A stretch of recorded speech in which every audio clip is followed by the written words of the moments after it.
The table is set for guests who are not coming. 6,000 feet above the valley floor in a room hewn into the crown of a Bavarian mountain, the afternoon light falls through tall windows onto white porcelain. The plates are arranged with the precision of a household that expected to entertain, rim to rim, each one bearing a coiling red dragon glazed into the Meissen white. The flatware lies beside them, polished, waiting, and when a soldier lifts a single fork to the light, he sees the eagle stamped into the silver, wings spread, clutching in its talons the wreath and the crooked cross. On a low table nearby rests a wine list, and along its margins, in pencil, someone has written notes in a careful, feminine hand. A woman's private preferences recorded for a party that history has already cancelled. The provisions are still in the pantry, bottles racked in the cool dark, tinned delicacies. The stores of a mountain retreat laid in for a season of important visitors, for diplomats and generals and men in tailored uniforms who will now never arrive, because the men who own this place are dead or fleeing, or already in the hands of the enemy, and the enemy is here, in this room, breathing hard from the climb, staring at the china. It is May 4th, 1945, somewhere far to the north, in a bunker beneath a shattered capital. The regime that built this room has already put a pistol to its own head, and yet up here the domesticity survives, untouched, as if the last servant had only just stepped out and would return any moment to draw the curtains and light the lamps. A tea room, a kitchen, a wine cellar, the private comforts of the most hunted man on earth, preserved in miniature at the summit of the Third Reich, while the empire itself burns down the mountainside below. The soldiers who find it do not quite know what they are looking at. They are dirty and exhausted and young, most of them, and they have come a very long way through a very long war to stand in this improbable place. Some of them stop at the threshold. There is a quality to the silence here that unsettles them, not the silence of an abandoned house, but the silence of an interrupted intention. The room does not feel dead. It feels paused, and in the pause, 3 impulses move through the men at once, and they will move through the men who follow, and they will keep moving through the story of this day for the rest of their lives. The first is reverence. Not for the regime, never that, but for the sheer weight of standing where he stood, at the very peak of the thing they had crossed an ocean and a continent to destroy. They are inside it now. They have reached the top. The second is revulsion. Because they know, some of them dimly and some of them with the specific horror of men who have seen the camps, exactly what was ordered from rooms like this. The eagle on the fork is not an ornament, it is a signature, and to hold it is to hold a piece of the machinery that killed on a scale the human mind can barely assemble into a single thought. And the third impulse, the one that will win, again and again, in 100 small transactions across the next few hours, is the oldest impulse of every soldier in every war since the first city fell. The urge to take something, to pocket a piece of it, to carry down the mountain a fragment of the impossible, so that decades later, in a kitchen drawer in Ohio or a shoebox in Provence, there will be a single silver spoon stamped with the eagle, and a man grown old will be able to lift it and say, "I was there. I stood in Hitler's tea room the week the war ended, and I picked this up off his table." One of the men who was there, a sergeant named Fred Butts, would remember it not as a moment of triumph but as chaos. Total confusion, he called it, with no order to any of it. Another, a soldier named Herman Louis Finel, would carry away a catalogue of the surreal, rooms strewn with destroyed paintings, with evening gowns, with medical equipment, and a wine cellar stocked deep. These are not the memories of conquerors receiving a surrender in a panelled hall. These are the memories of ordinary men who stumbled into the private life of a monster and found it disturbingly, unbearably ordinary. A table set, a wine noted, a pantry full, And who reached out and took what they could hold? How did they come to be standing here at all? How did American infantrymen and French tankers, and by some accounts paratroopers, end up racing one another up a switchback road to break into a tea house on top of a mountain in the final hours of the Second World War in Europe? The answer runs backward through the collapse of an army, through the paranoia of a supreme command, through a myth that was never real, and up a road that should never have been possible to build. To understand the table that waited, we have to understand the mountain it stood upon, and why, in the spring of 1945, that mountain had become one of the most coveted prizes on the face of the earth. The building itself has a name that outlived everything around it. The Germans called it the Kehlstein House, the house on the Kehlstein, after the peak it crowns. The Americans and the British and the French, then and forever after, would call it the Eagle's Nest, a name that fit so perfectly it hardly mattered whether the Germans had used it. It sits at 1,834 metres above sea level, better than 6,000 feet, on the very summit of the Kehlstein, a spur of rock rising above the resort valley of Berchtesgaden in the southeastern corner of Bavaria, hard against the Austrian frontier. From its windows on a clear day, a man can see the peaks of two countries laid out below him like a relief map. The valleys hazing into blue distance, the sky so close it seems a thing you could reach up and touch. It is a place built to make a visitor feel that he has ascended above the ordinary world, which was, of course, precisely the point. It was not Hitler's idea. The scheme belonged to Martin Bormann, the ruthless, colourless functionary who ran the Nazi Party's chancellery, and who understood, better than almost anyone in the inner circle, that proximity to Hitler was the only currency that truly mattered. Bormann had made himself the master of the Obersalzberg, the mountainside estate where Hitler kept his Alpine home, and it was Bormann who conceived of a mountaintop reception house as a gift for the Führer's 50th birthday. The construction was, by any measure, an act of engineering hubris. To reach the summit, a road had to be driven 6.5 kilometres up the face of the mountain, a series of hairpin switchbacks blasted and cut through solid rock, climbing relentlessly toward the peak. The workers accomplished it in roughly 13 months, a punishing, dangerous schedule at that altitude, in that terrain, with men labouring on the cliff faces through the mountain weather. And where the road ended, the mountain still had more to give. The final ascent to the house was made not by climbing, but by walking into the rock itself, through a tunnel bored horizontally into the stone, marble-lined and grand to the foot of a shaft. There an elevator waited, its car panelled in polished brass, lit and mirrored, and it rose 124 metres straight up through the heart of the mountain to deliver its passengers directly into the house at the summit. Think of what that means for the visitor.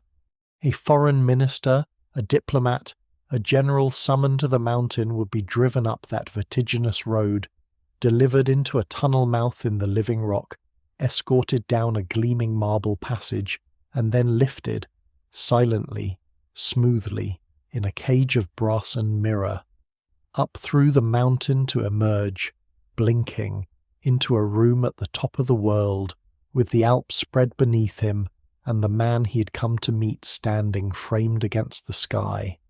It was theatre. It was intimidation rendered in stone and brass and altitude. The Kehlstein house was never a home, and was never meant to be one. It was a stage set for the projection of power, a diplomatic reception site engineered to reduce the most self-possessed visitor to a suitable smallness before the presence of the Reich. And here is the irony that hangs over the whole place. The man for whom it was built rarely came. Hitler, for all the grandeur laid at his feet, disliked the Kehlstein house. The altitude troubled him. The thin air, the exposed height, the very sublimity Bormann had engineered to awe others, seems to have made the Führer uneasy. By most reckonings he ascended to it fewer than 20 times in all the years it stood. The great birthday gift, the road that killed and maimed to build it, the tunnel and the brass elevator, and the tea room with its dragon-patterned china, All of it went largely unused by its intended master, who preferred the house lower down the mountain, where he could keep his feet nearer the ground. That house lower down was the true centre of gravity. The Berghof, Hitler's Alpine residence, sat on the Obersalzberg, the broad shoulder of mountainside above the town of Berchtesgaden, and around it, over the years, had grown a whole compound of the Nazi elite. This was no simple country retreat. It was, in the fullest sense, a second capital. Where Berlin held the ministries and the machinery of state, the Obersalzberg held the man himself for long stretches of the war, and where the man was, power followed. The mountainside filled with the apparatus of a regime, SS barracks to guard the leadership, a network of guest houses and administrative buildings, and the private homes of the men who orbited closest to the sun. Hermann Göring, the swaggering chief of the Luftwaffe, built himself a house there. Bormann built his own, and reshaped the entire mountain to his liking, buying out the old farmers and villagers, tearing down what displeased him, planting what pleased him, ruling the Obersalzberg as a private fiefdom. Beneath it all, as the war turned against Germany, the mountain was honeycombed with tunnels and bunkers, a subterranean system carved into the rock so that the leadership might shelter and endure. The Obersalzberg was, in the language that Allied planners would come to use, the regime's second seat of power, and in the last months, as Berlin became untenable, it loomed in the Allied imagination as something more dangerous still. Because in the spring of 1945, the men directing the Allied armies believed that this mountain might be where the war refused to end. The fear had a name. The Germans, or at least some of them, called it the Alpenfestung, the Alpine Fortress. The Americans called it the National Redoubt.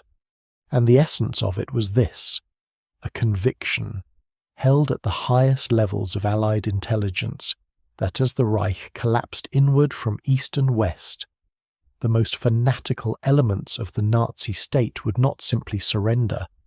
They would withdraw.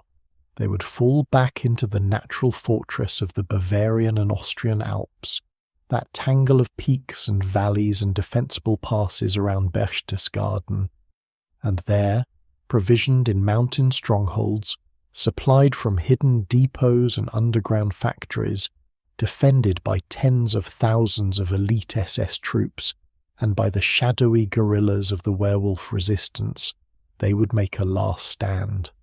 Hitler himself, the theory held, might retreat to his mountain and direct the final defence from the Obersalzberg, turning the Alps into a redoubt that could hold out for months, for a year, for years, bleeding the Allies white in the high country long after the cities had fallen, prolonging the war indefinitely and perhaps, in the fever dreams of the true believers, buying time for some reversal of fortune, some fracture in the alliance arrayed against them.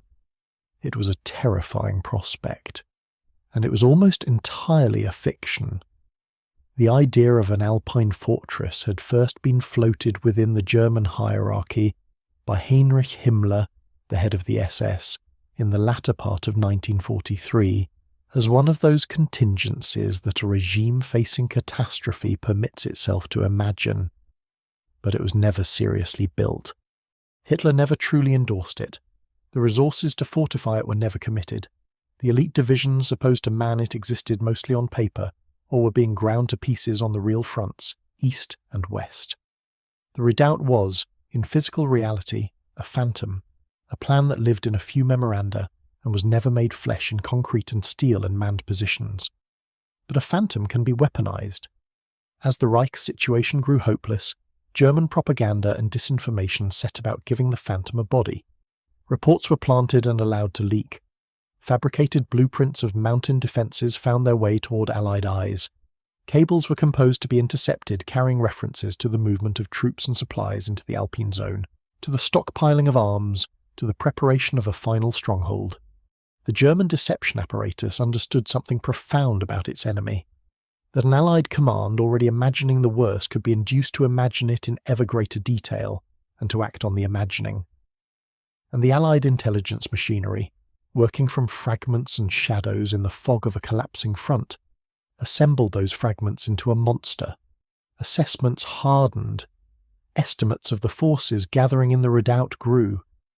What had begun as a possibility took on, in briefing rooms and situation maps, the solidity of an established fact. The National Redoubt became, for a crucial span of weeks, a fixture of Allied strategic thinking, a fortress that was never built, garrisoned by armies that did not exist, and yet real enough to move the disposition of hundreds of thousands of men. The most consequential of the men it moved was General Dwight David Eisenhower, the Supreme Allied Commander. As the Western armies broke across the Rhine and drove into the heart of Germany in the spring of 1945, Eisenhower faced a decision that would echo for generations: where to point the spearhead. Berlin lay ahead to the northeast, the capital, the symbol, the prize that Winston Churchill and many of the field commanders hungered to seize before the advancing Soviets could claim it. But Eisenhower, weighing the intelligence before him, weighing the spectre of the Alpenfestung, made a different calculation. If the Nazi leadership intended to flee south and hold out in a mountain fortress that could prolong the war for years, then the decisive blow was not the capture of a symbolic capital already destined to fall to the Red Army by prior agreement. The decisive blow was to reach the mountains first, to overrun the redoubt before it could be manned, to cut off the leadership's line of retreat, to strangle the last stand in its cradle. And so Eisenhower shaped the final Allied advance around a fortress that did not exist. Divisions that might have raced for Berlin were oriented south and southeast, toward Bavaria, toward the Alps, toward Berchtesgaden. The phantom redoubt reached out of the intelligence files and rerouted armies. The soldiers who executed that redirection knew nothing of the deception behind it. They knew only their orders, their maps, their objectives, and they knew, in the way that men in an army always come to know such things, that there was something special about the ground they were now driving toward. Berchtesgaden, the Obersalzberg, Hitler's mountain. Whatever the strategic rationale scrawled in the operations orders, the objective carried a charge that no ordinary town or crossroads could match. To take Hitler's home ground, to plant a flag on the Führer's private mountain, to walk through the rooms where the great obscenity had been plotted at leisure.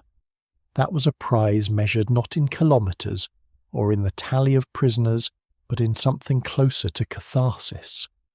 After all the years, all the beaches and hedgerows and river crossings, all the dead, here at last was a chance to reach the very heart of the thing and stand upon it. Berchtesgaden became a prestige objective of the First Order, coveted not by one advancing force but by several, each of them driving hard through the crumbling German rear toward the same distant peaks. And that is how, on the 4th of May 1945, a race took shape on the roads of southeastern Bavaria, a race with no single starting gun and no clear finish line, run by men who half understood they were running it. From the west and north came the Americans, the 7th Infantry Regiment of the U.S. 3rd Infantry Division among them, veterans of a campaign that had carried them from the Mediterranean through Italy and France and into Germany, hard men who had earned their reputation across some of the bitterest fighting of the war. Alongside and against them, driving with the fierce hunger of a nation redeeming its own humiliation, came the French 2nd Armoured Division, the men of General Leclerc, who had already won undying glory by leading the liberation of Paris, and who now bent every effort toward the symbolic satisfaction of reaching Hitler's lair. And in the accounts that would later swirl around this day, other claimants appear as well. Paratroopers of the 101st Airborne, elements of an engineer battalion, individual soldiers who by luck or daring found themselves near the front of the pack. The precise sequence, who touched the summit first, whose boots crossed which threshold ahead of whose, would be argued over for decades, the memories overlapping and contradicting, each unit and each veteran holding fast to his own version of the ascent. What is not in dispute is the shape of the day's great objectives and the state in which they were found. The town of Berchtesgaden itself, that improbably picturesque cluster of steep roofs and painted houses tucked into its valley, fell to the Americans of the 3rd Infantry Division around 4 o'clock in the afternoon. One of the officers who came up with them, Lieutenant Sherman Pratt of the 3rd Infantry Division, would remember his first sight of the place with a kind of disbelief. It looked, he said, like something out of a Hansel and Gretel story. A fairy tale town of gabled houses and mountain backdrops, a picture book Bavaria so serene and storybook perfect that it seemed to belong to a different universe, entirely from the one in which men had spent years killing one another to arrive here. That was the strangeness of the whole final chapter. The machinery of the most monstrous regime in modern history had been housed amid some of the most beautiful scenery in Europe, and the soldiers who came to destroy it found themselves ascending into postcard vistas, into meadows and pine forest and snow-capped peaks, hunting the last citadel of evil through a landscape that looked like a children's illustration. Above the fairy tale town on the shoulder of the Obersalzberg they found not a fortress but a ruin.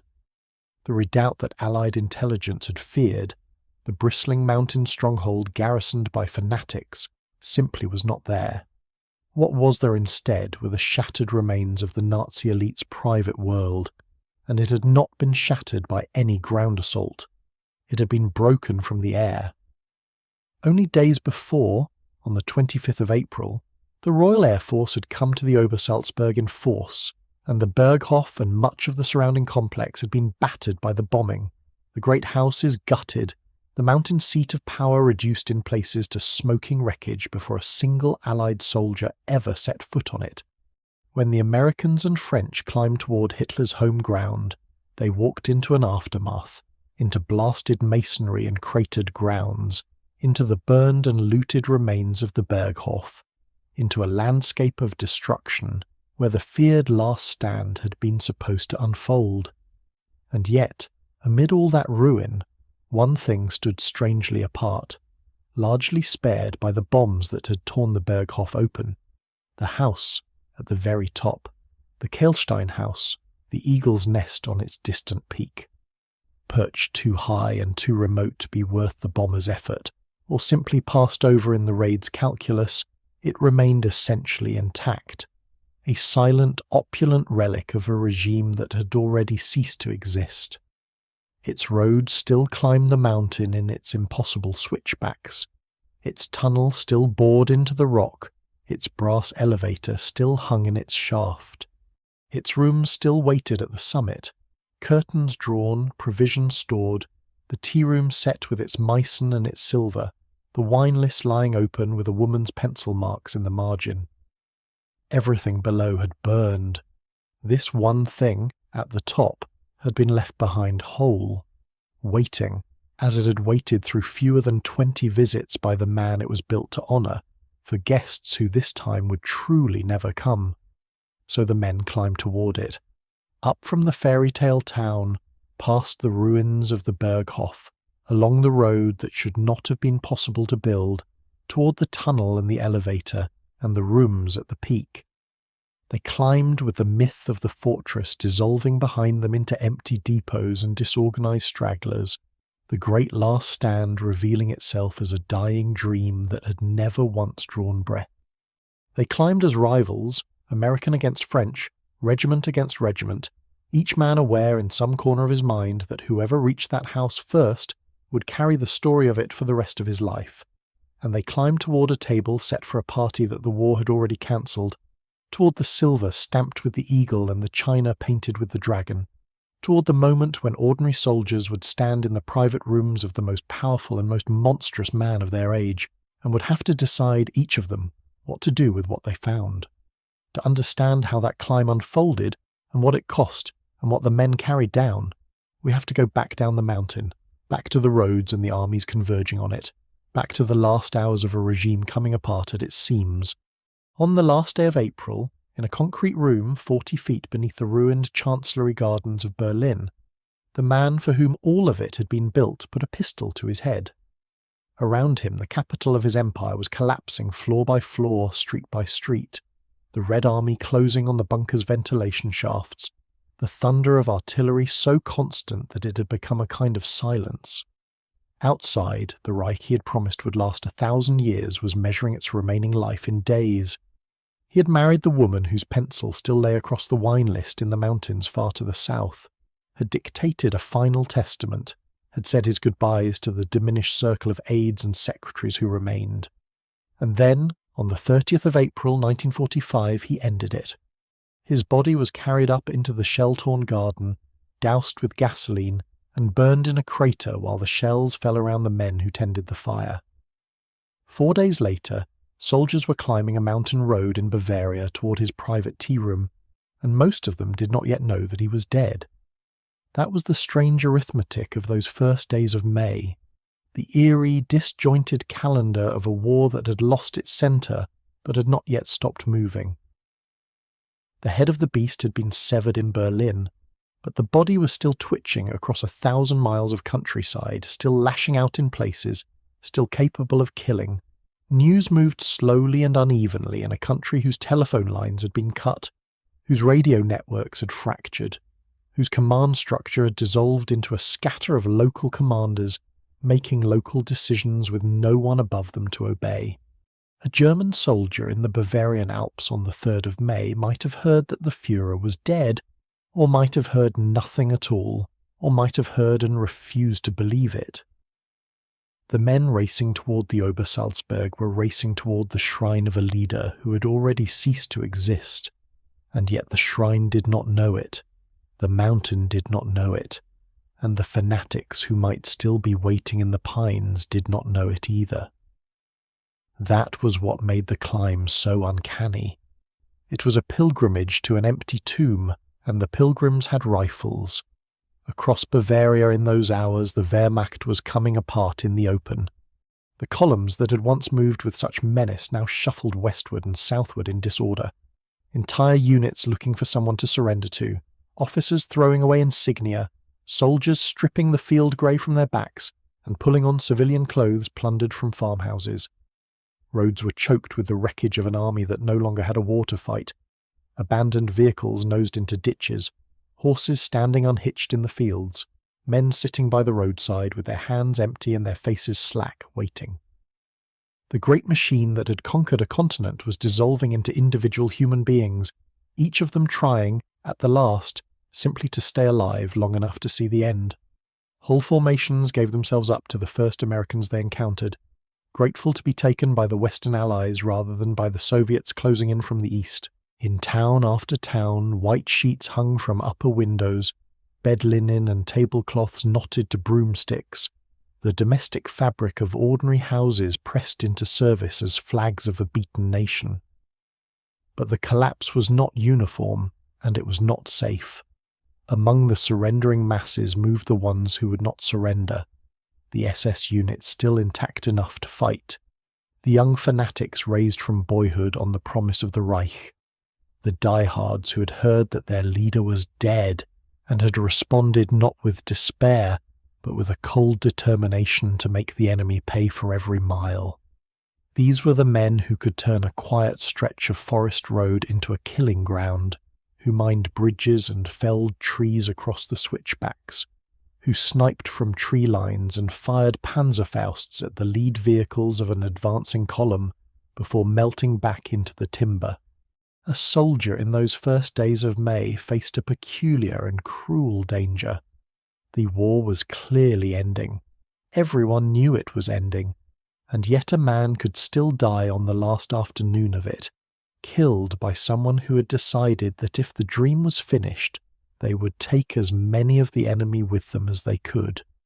To die in the final hours of a won war was the bitterest death of all, and every man moving toward the Obersalzberg knew it, and laid over all of that, the death in Berlin, the disintegrating columns, the diehards in the trees, was the pull of the prize itself.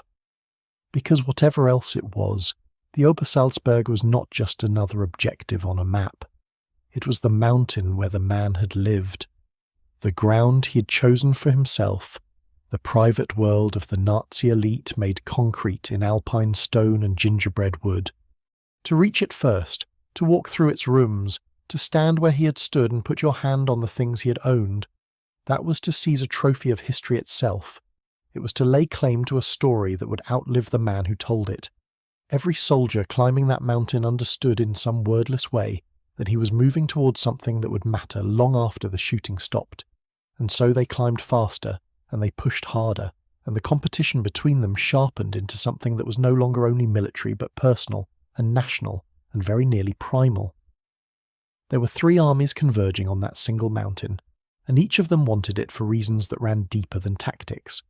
The first was the United States 3rd Infantry Division, the Rock of the Marne, a name earned in the last war on French soil, when the division had held its ground against the German tide and refused to break. In this war it had fought its way up from North Africa, through Sicily, up the bleeding length of Italy, ashore at Anzio, and then all the way from the beaches of southern France across the width of a continent, one of the most decorated and hardest used divisions in the entire American army. It was commanded now by Major General John W. O'Daniel, a barrel-chested, gravel-voiced soldier whose men called him Iron Mike, a leader who led from the front and who had never in his life been much interested in waiting for permission. His 7th Infantry Regiment formed the spearhead driving toward Berchtesgaden, and O'Daniel had made a decision that would shape everything that followed. He had decided to take the town. It was not, strictly speaking, his to take. The higher command at Schaeff had drawn the lines differently, had assigned the glory of the Obersalzberg to other units. O'Daniel, characteristically, acted on his own initiative and disobeyed. He wanted the town for his division, and he pointed his infantry at it and told them to go. The Second Army was French, and for the French this was not merely a race. It was a reckoning 5 years in the making.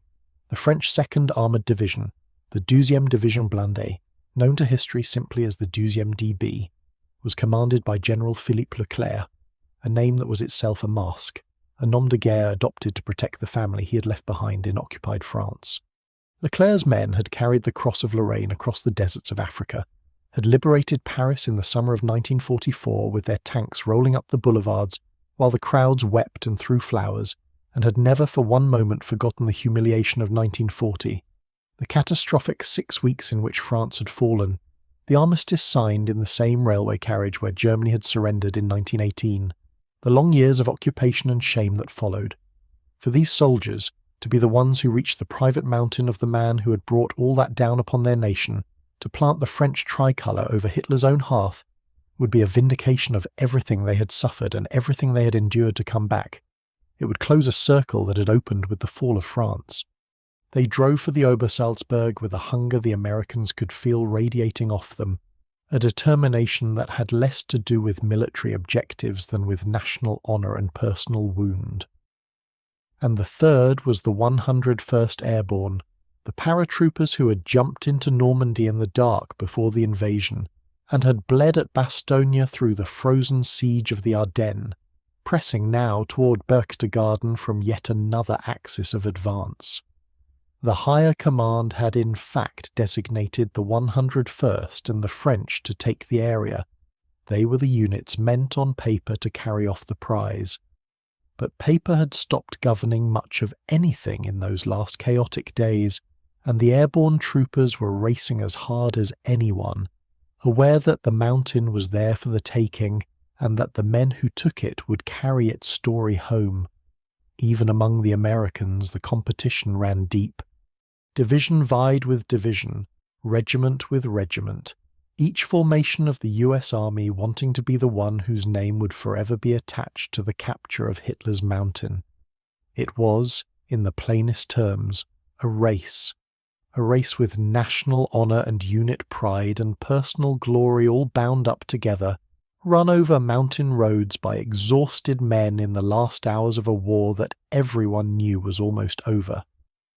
One American officer, Major William Rawson, would put the matter with a clarity that captured exactly why men who had every reason to be cautious were instead throwing caution aside. The prize of Berchtesgaden, he said, was so radiant that it was obvious considerable fame and renown would come to the unit that was first.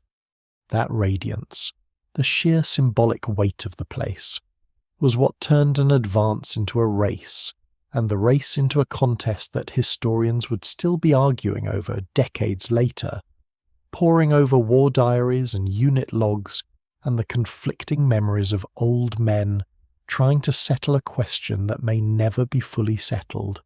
Who got there first? The town itself fell to Iron Mike's initiative, and to the speed of his infantry. The 7th Regiment drove down out of the hills and seized the 2 bridges over the Salach River, the only 2 crossings that mattered, and in taking them accomplished 2 things at once. They opened the road into Berchtesgaden for themselves, and they closed it, or complicated it, for everyone else. By 4 o'clock in the afternoon on the 4th of May, the town was in American hands, secured against O'Daniel's orders, and to the lasting frustration of the units who'd been promised it.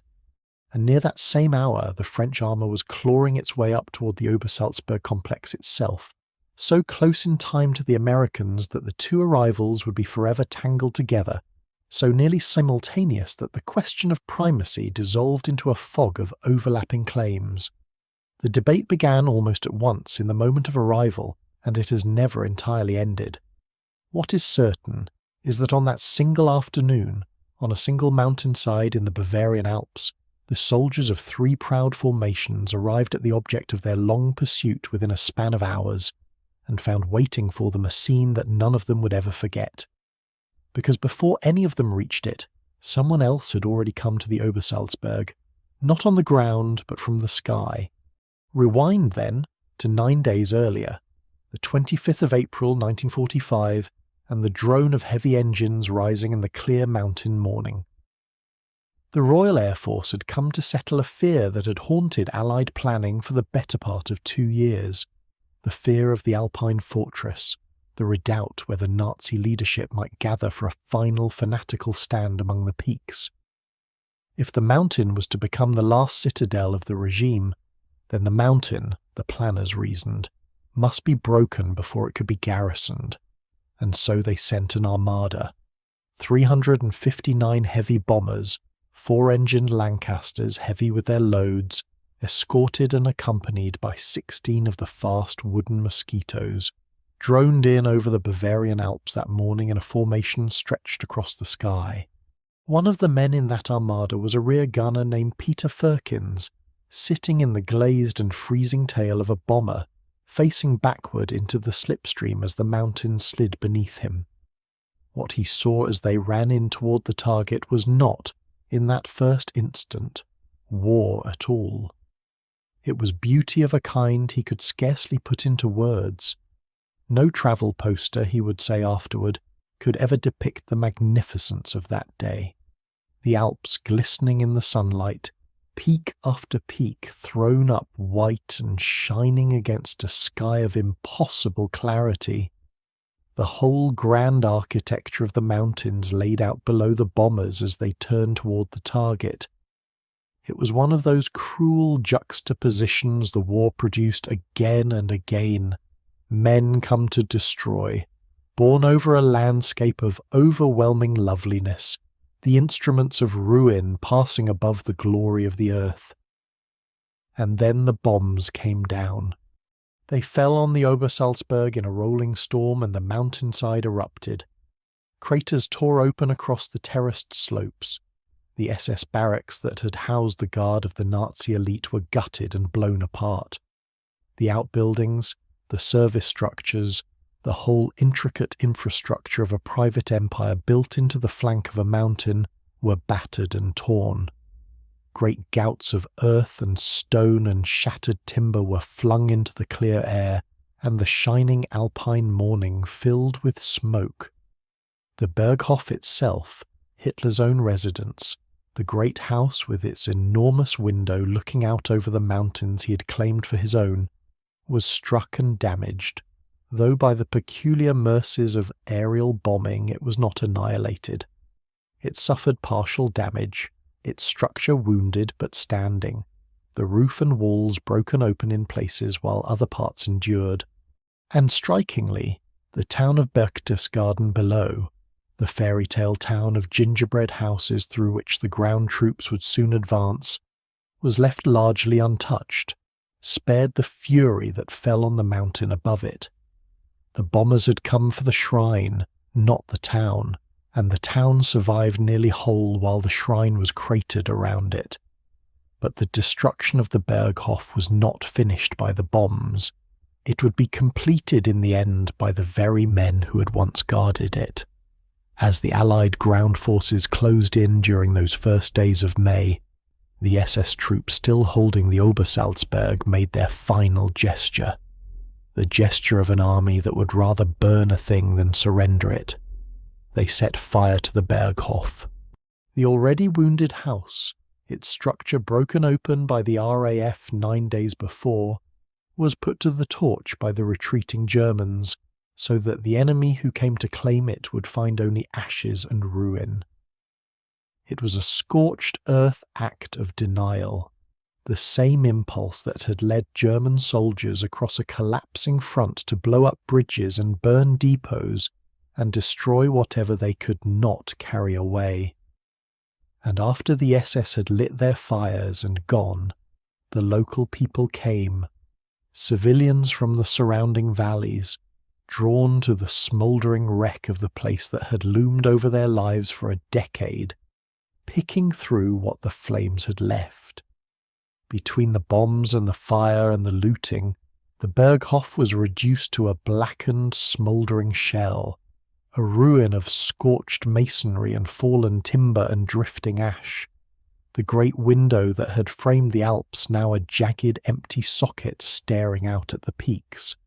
This was what waited for the soldiers who climbed toward the Obersalzberg on the 4th of May.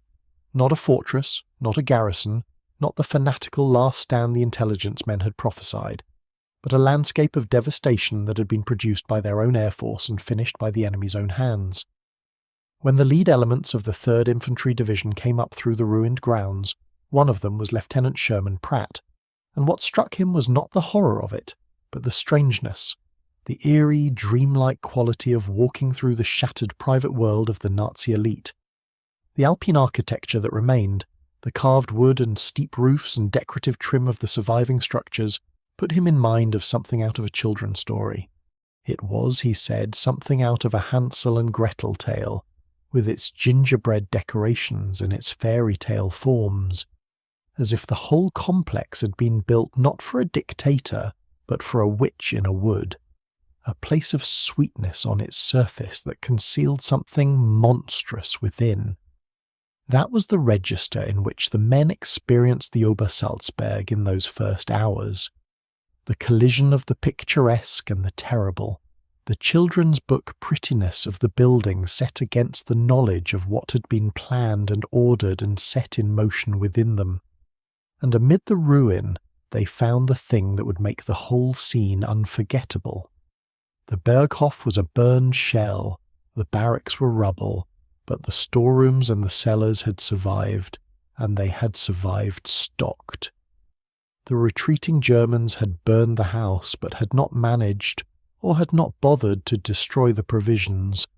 So the arriving troops, exhausted, filthy, weeks removed from any comfort, broke into pantries and cellars that were still full of luxury goods of a kind most of them had not seen in years, if ever, full of wine, rack upon rack of it, the private cellar of a regime that had plundered the finest vintages of a conquered continent, full of Nazi regalia and fine things, and the accumulated opulence of men who had lived like emperors while a war ground the world to powder.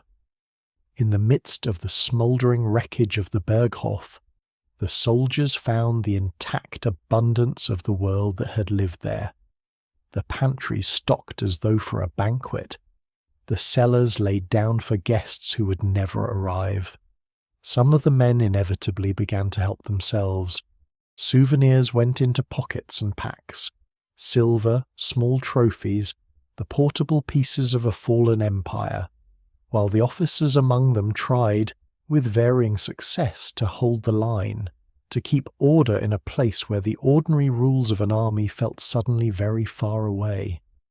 That tension between the men who grabbed and the officers who tried to stop them would only sharpen as they climbed higher, because all of this, the cratered slopes, the burned Berghof, the stocked cellars, the fairy tale ruin, was only the lower world.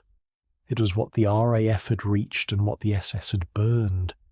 But high above it, Nearly 3,000 feet higher still, on its rocky promontory at the summit of the Kehlstein, the eagle's nest stood untouched. The bombers had not broken it.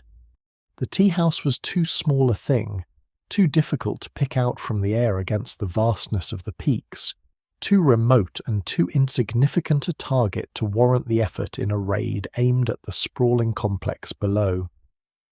So while the Berghof burned, and the barracks fell and the cellars were plundered, the Kehlstein house at the top of the mountain remained entirely intact, entirely whole, a pristine time capsule of the regime, sealed away above the destruction, its rooms unbroken, its china unbroken, its silver still stamped with the eagle and the swastika lying exactly where it had been placed.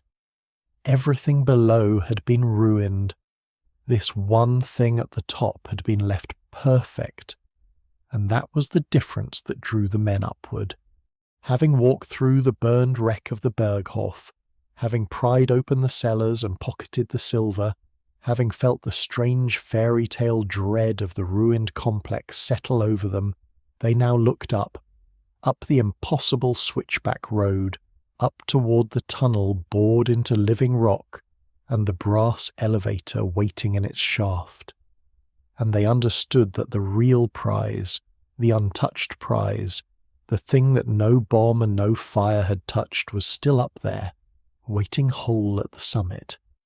So the race that had brought 3 armies to the foot of the mountain now turned vertical. It became a climb toward the one part of Hitler's private world that the war had somehow forgotten to destroy, and the men who made that climb, the Americans and the French, the sergeants and the officers, the ones who would grab and the ones who would try to stop them, were about to arrive at last at the table that had waited through all of it, set and ready and abandoned, in the rooms at the top of the world. But to understand how those men came to stand at the foot of that vertical road, wine-flushed and filthy and half-disbelieving, one has to go back a few days and a few dozen miles, down out of the high passes and onto the roads that fed into Berchtesgaden from the north and west. For the climb toward the summit did not begin at the tunnel mouth. It began far below, in the first days of May, on cratered highways and mountain tracks where the 7th Infantry Regiment and the columns of the French 2nd Armoured were grinding their way south into the Bavarian Alps, into the very heart of the thing the Allies had feared for 18 months, the redoubt that might not exist, or might exist and swallow whole divisions before the war could end. The men called themselves the Cotton Balers, the 7th Infantry Regiment, one of the oldest regiments in the United States Army, and by the first week of May 1945 they had come a very long way to reach this valley. They had fought through North Africa and Sicily, up the boot of Italy, ashore at Anzio, up through southern France in the invasion that came after Normandy, across the Vosges and into Germany itself. They were veterans in the fullest and most exhausted sense of that word. Men who had buried friends in a dozen countries, who had learned to read the shape of a hillside for the machine gun it might conceal, who no longer flinched at much of anything, and now, in these final days, they moved through a landscape that seemed to belong to a different war entirely. The valleys were green with spring. The peaks above them still wore their winter snow, blindingly bright against a sky that had gone impossibly blue. White flags hung from farmhouse windows. Church bells in some villages rang as the columns passed. And everywhere, on every road, in numbers that beggared belief, German soldiers were surrendering. They came in their thousands, then their tens of thousands. Whole units, intact, with their officers, marched westward into captivity with a kind of weary relief, their weapons stacked, their hands empty, their eyes fixed on the ground or on the middle distance. The Wehrmacht that had once conquered a continent was dissolving on these mountain roads like snow in the sun, and the men of the 7th Infantry drove past the endless grey columns, hardly bothering to guard them, because there was nowhere for the prisoners to go and no fight left in them. It should have felt like triumph. In some measure it did. But it also carried an edge of unreality, and beneath the unreality a hard vein of fear, because the surrender of the ordinary soldiers told the Americans nothing about the fanatics they had been warned to expect. Somewhere ahead, the intelligence briefings insisted, in the folds of these very mountains, the hard core of the regime was supposed to be digging in. The SS, the werewolf partisans, the last true believers who would fight to the death in a fortress carved into the living rock, to buy their dead Führer his Wagnerian ending. So the men rode toward Berchtesgaden with a divided mind.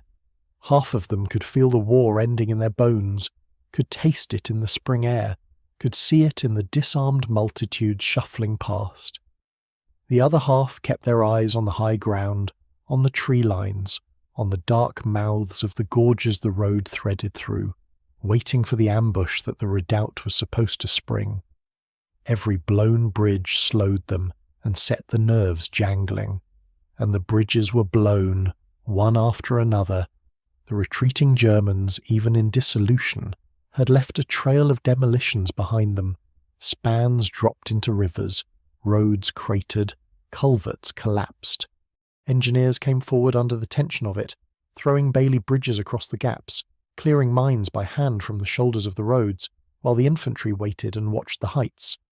There were roadblocks too, felled trees, wrecked vehicles, hasty barricades of stone. And behind some of them, scattered knots of men who had not yet decided to quit, still fired a few defiant rounds before melting away or throwing up their hands. It was in this country that Lieutenant Sherman Pratt of Company L moved with his men, and it was Pratt who found the words that would cling to the whole approach ever after. Hansel and Gretel country, he called it. The steep green flanks, the dark firs marching up the ridgelines, the storybook villages with their painted shutters and their onion-domed churches, all of it beautiful and all of it, to a man expecting an ambush at every turn, faintly sinister. He remembered the apprehension of it, the way the hills rose high on either flank and hemmed the road, the way a man's eyes kept climbing to the ridge crests looking for the muzzle flash that the briefings promised. There was a fairy tale quality to the place, and fairy tales, the old ones, the ones the Germans themselves had first written down in these forests, were not gentle stories. They were stories of children lost in the woods, of ovens and witches and hunger, of beauty that concealed a trap. Pratt and his men moved through that landscape half expecting the trap to close, and it never quite did, and the not quite of it was its own kind of strain. The strain and the exhaustion braided together into something the veterans would never fully be able to describe to anyone who had not felt it. The peculiar adrenaline of men who sense that the killing is almost over, and who dread, above all else, being the last man to die in a war already won. Every soldier who has fought a long campaign knows the calculus of those final days, the way it sharpens the fear even as the enemy collapses, because to fall now, with the end so close, with peace almost in hand, would be the cruelest possible fate. So they drove hard, and they watched the heights, and they took the surrenders, and they pushed on, deeper into the mountains, toward the town at the end of the valley that they knew, by now, held the thing they had all half-consciously begun to want. Not just an objective, but a prize. Hitler's own mountain. The place where he had received kings and dictated policy and posed for the newsreels with a child on his knee. The heart of the enemy's private world. And they were not the only ones who wanted it.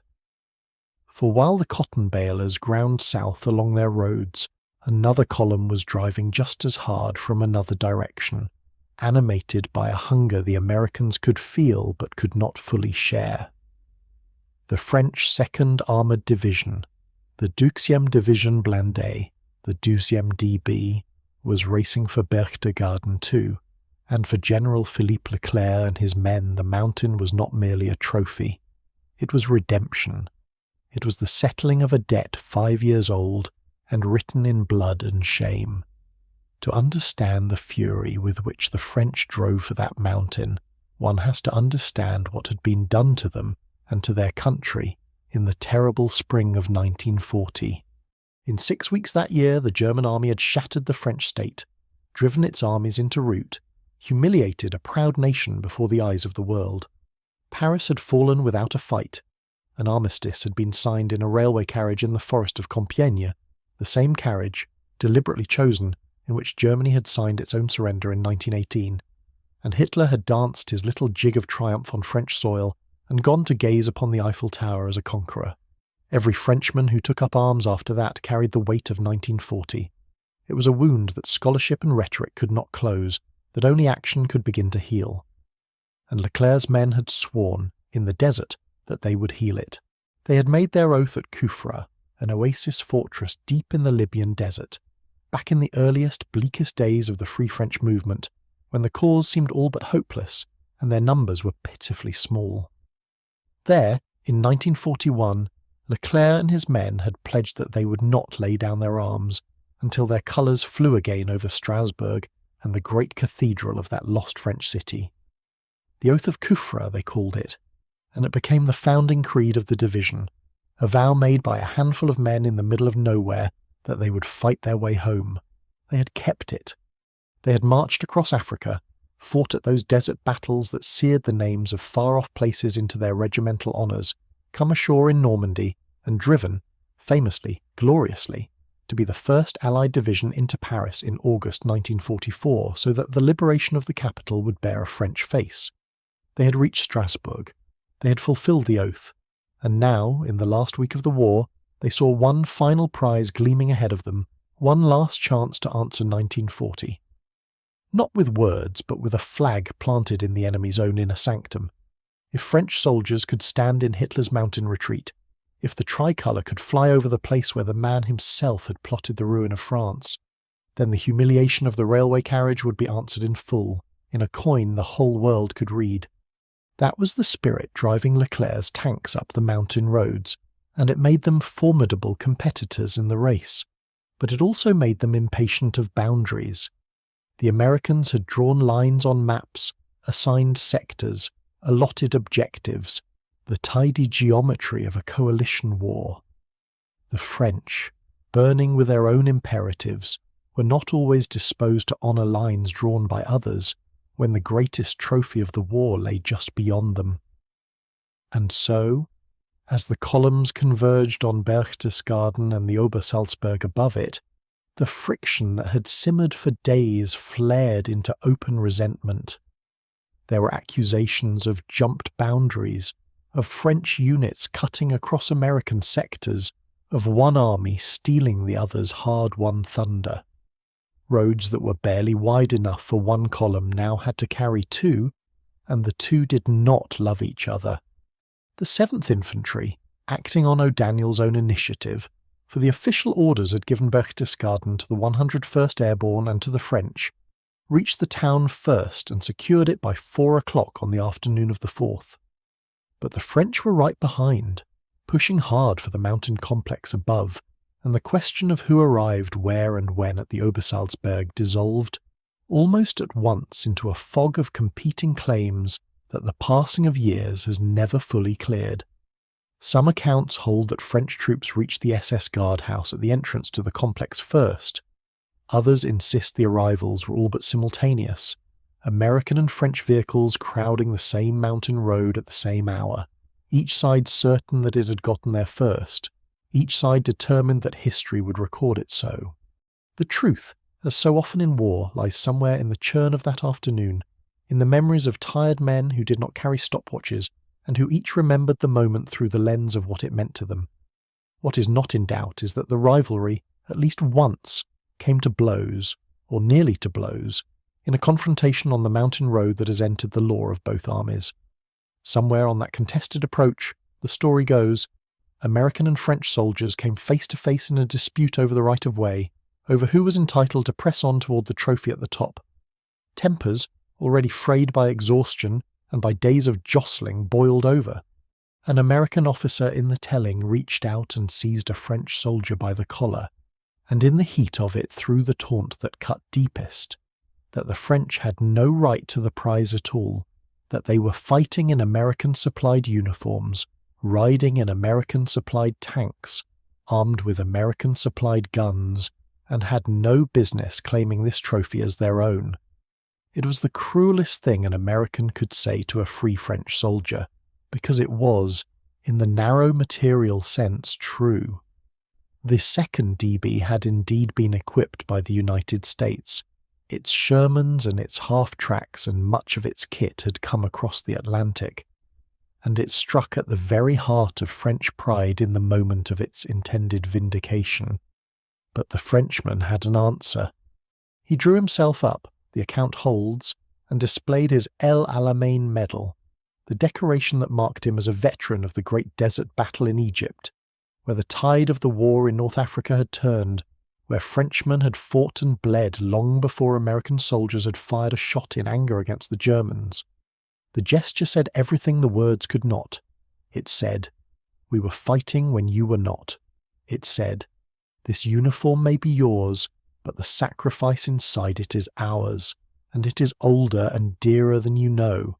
It said, "We have earned this ground with our dead, and no man will tell us we have not earned the right to stand upon it." The El Alamein medal against the American grip on the collar.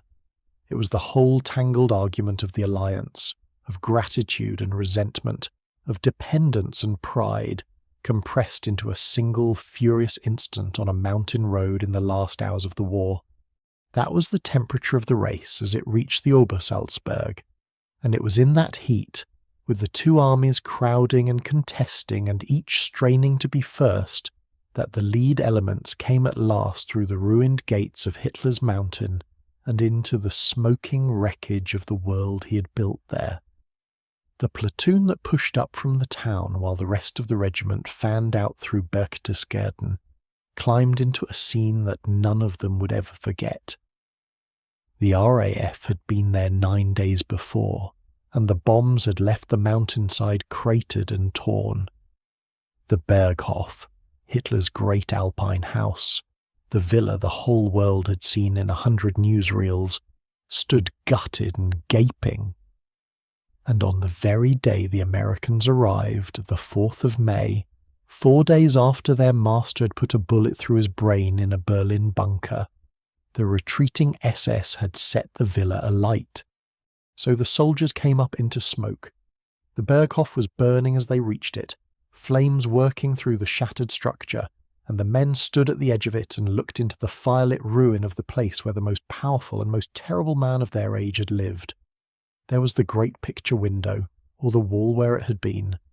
In its day it had been one of the wonders of the house, a vast single pane that could be lowered on a mechanism straight down into the wall itself, so that with the touch of a control the whole southern face of the great room opened onto empty air, and the view swept out across the valley to the snow-capped peaks of Hitler's native Austria beyond. The newsreels had shown him standing before it, the mountains framed behind his head like a stage set built by God for his particular glory. Now the glass was gone, blown out or melted or shattered, and the view it had framed remained, the same mountains, indifferent and eternal, filling the ragged hole where the great window had been, while the room around it burned. There were the terraces, the stone flags where the cameras had once caught him greeting a procession of visitors, patting the heads of children brought up for the honour, receiving the salutes of men who believed he would rule for 1,000 years. The terraces were empty now, littered with debris, the fine stones scorched and cracked. The men walked through it in a kind of daze. They walked, some of them, through the fire-blackened rooms of Hitler's own living quarters, and the strangeness of it pressed down on them like a physical weight. For years this man had been the enemy, the abstraction, the voice on the radio, the face on the newsreel, the reason they had crossed oceans and buried their friends. And now they were standing in his living room, poking through the wreckage of his private life, close enough to touch the walls he had leaned against, the doorways he had passed through. It was intoxicating and it was unreal, a dreamlike quality that many of them tried and failed to describe in later years. They had reached the centre of the labyrinth. They had walked into the innermost room of the enemy's world and found it burning and abandoned and theirs. And even in the ruin, the abundance was staggering. For all the destruction the bombs had wrought and the SS had completed, the pantries and the cellars had survived. Vast stores laid in by a regime that had denied itself nothing while it starved a continent. There were enormous quantities of liquor and wine, wheels of cheese, tinned goods stacked in profusion, the private larder of the master of Europe. And down below the ruined villas, in the cellars of Reichsmarschall Hermann Göring's house, the men found a hoard that beggared imagination. A wine cellar said to hold 16,000 bottles, the plundered vintages of France and Italy and the whole conquered continent, laid down in racks that ran on and on into the mountain. The soldiers of the 3rd Infantry Division did not leave it there. They backed up trucks to the cellar mouth and loaded them, and by the time they were done they had filled 6 trucks with bottles and driven them back toward Austria, a caravan of stolen luxury rolling away from the burning mountain, the spoils of an empire distributed among the men who had brought it down. For all that, there was frustration mixed in with the plunder, and it too entered the record. The soldiers of the 3rd Division found, to their real disappointment, that the fire the SS had set was burning too fiercely for them to get at the trophies they most wanted from the Berghof itself. The flames stopped them at the threshold of the finest rooms. They could load a cellar of wine, they could strip a pantry, but the choicest souvenirs, the fine things of the villa proper, the regalia and ornaments and personal effects of the man himself, were consumed or unreachable behind the wall of heat. Men who had dreamed, on the long road up, of carrying home a piece of Hitler's own house, found the house denying them even in its ruin, the fire an obstacle as absolute as any minefield. But of course the Berghof was not the whole of the mountain. It was only the part that had burned. And every man who stood on those scorched terraces and looked up past the smoke, up the impossible face of the peak above them, knew that there was more. There was the road that climbed in its dizzy switchbacks toward the summit. There was the tunnel bored into the living rock, and the brass elevator that rose through the heart of the mountain, and at the top of it all, on its lonely crag against the sky, the one structure the bombers had never touched. The Berghof was ash, and the cellars were plundered, and the fine things of the villa were lost to the flames, but the tea-house at the summit stood whole, untouched, its rooms sealed and its treasures waiting, a prize the fire could not deny them because the fire had never reached it. So the men who had walked through the burning house, who had loaded the trucks with Göring's wine and cursed the flames that kept them from the rest, turned their faces upward once more. The souvenirs already weighed down their pockets and their packs, the small silver, the bottles, the portable pieces of a fallen world, and the officers among them had already begun the losing struggle to keep the men in hand, to hold some semblance of discipline in a place where the ordinary rules seemed to have burned away with the villa. All of that tension, all of that hunger, all of the exhaustion and the adrenaline and the strange dreamlike greed of the afternoon, now pointed in a single direction, up the switchback road, toward the tunnel and the elevator and the untouched rooms at the top of the world. The road that climbed toward the summit was itself an object of astonishment, and men who had marched across half of Europe stopped to stare at it before they set foot on its first curve. 6.5 kilometers of engineering laid against the sheer flank of the Kehlstein, cut and blasted and buttressed into a mountain that had no business carrying a road at all. It rose in switchbacks so tight and so steep that a driver at the wheel of a jeep felt the front of the vehicle pointing at the sky, then swung it hard and felt it pointing at the valley floor 1,000 feet below. On one side the rock wall rose sheer, streaked with the marks of the drills that had bored it. On the other there was nothing, a lip of stone, a low parapet, and then air, the whole basin of Berchtesgaden opening beneath them, the ruined villas of the Obersalzberg dwindling to toys, the smoke of the burning Berghof unspooling upward and thinning into the Alpine cold. It had been built in a hurry, this road, thrown up in something close to 13 months by men who had died in the building of it, and it had been built for one purpose, to carry a small number of people to a place almost no one would ever see. Now it carried a different traffic.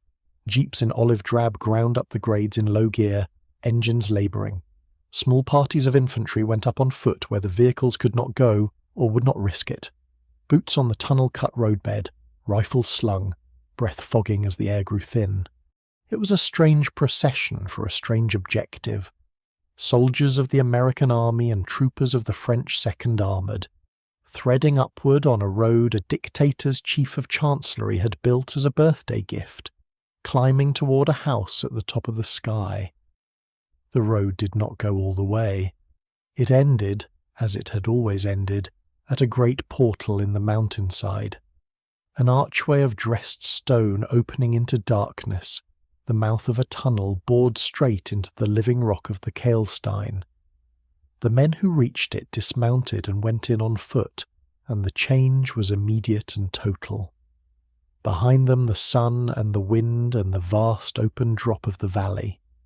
Ahead of them a long straight passage of granite, cool and dim and echoing, running more than 100 meters into the heart of the mountain. Their footsteps rang on the stone. Water beaded on the walls. The tunnel had been finished with a care that seemed almost obscene given where it led and how seldom it had been used. The granite dressed, the arch true, the whole thing a corridor fit for a palace, driven into a peak in the Bavarian Alps for the convenience of a handful of guests. At the end of the tunnel waited the elevator. It was a marvel and had been meant to be one. A car of polished brass, its walls gleaming even in the dim light, mirrors and green leather within, a lift that rose the final 124 meters straight up through a shaft cut in the solid rock to deliver its passengers into the house above. It was the last of Bormann's flourishes, the exclamation point on the whole extravagant folly. You did not climb the last stretch of the Kailstein. You were carried up inside it, ascending through the stone in a brass box to emerge, as if by conjuring, in the reception room at the top. But the elevator did not always answer. The Germans, in the last hours, had seen to that where they could. The machinery disabled, the current cut, the mechanism left dead in its shaft so that the brass car sat silent and the shaft yawned empty above it. Some who reached the tunnel's end found the lift working and rode it up, standing in the mirrored car and feeling the mountain slide past them in the dark. Others found it dead and had to make the last descent another way, on foot, up through the mountain or around it, cursing and sweating the final stretch that the vaunted machinery was supposed to spare them. Accounts of who rode and who climbed differ, as so much about this day differs. The record is a mosaic of half-remembered ascents, of men who came up at different hours by different routes and could never afterward agree on the order of things. What is not in doubt is that the ascent isolated them. The road and the tunnel and the shaft did to a man exactly what they had been designed to do. They cut him off, delivered him alone or nearly alone to the summit, stripped away the crowd and the column and the mass of the army below, and left a handful of soldiers standing at the top of a mountain with a locked house in front of them and no one to tell them what to do. And there it stood, the Kailstein house, the tea house, the eagle's nest, as the Americans were already calling it, translating a phrase that would outlast every other name attached to the place. It sat on its crag against the sky, small and solid and stubbornly whole, a low building of rough grey stone that looked less like the eyrie of a tyrant than like a mountain lodge, an alpine retreat of the kind a wealthy man might build to look at a view.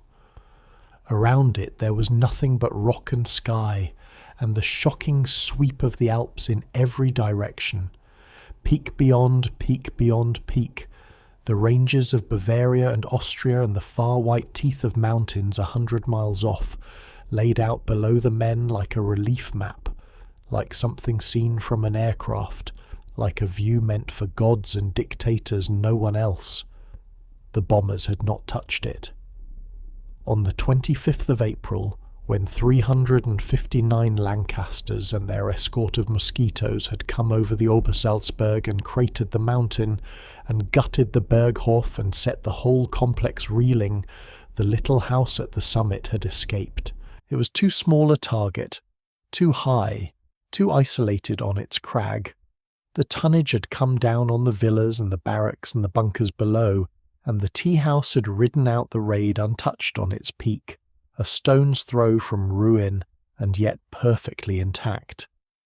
And the SS, in their last hours, who had put the Berghof to the torch and burned the master's own villa to a shell, had not climbed the mountain to do the same to the tea-house. Perhaps there was no time. Perhaps there was no order. Perhaps the men who might have done it were already gone, melted into the mountains or thrown down their weapons in the valley. Whatever the reason, the fire that had denied the Americans their trophies below had never reached the top. The tea-house stood as it had always stood, its doors shut, its windows whole, its rooms sealed and cold and full. A single building at the summit of the whole apparatus of the Nazi state, preserved by accident and neglect exactly as it had been left, waiting for the men climbing toward it out of the tunnel and the shaft. They forced the doors. There is no gentler way to say it, and the men who did it would not have pretended otherwise. The house was locked, and they were soldiers at the end of a long war, and they put their shoulders and their rifle butts to it and went in. And what they found when they crossed the threshold stopped them where they stood. The great reception room opened before them, a broad round chamber that seemed to hang in the sky. Its windows were enormous, ranks of tall panes that gave onto the whole panorama of the Alps, so that a man standing in the centre of the room felt suspended above the world, the mountains wheeling away below him on every side. The light came flooding in off the snow and the sky and filled the room, and in that light stood the furnishings of the place, unburned and undamaged, and exactly in their appointed places. And at one end, set into the wall, was the fireplace, the great fireplace of red Italian marble, a slab of deep polished stone that Benito Mussolini had given to Hitler as a gift.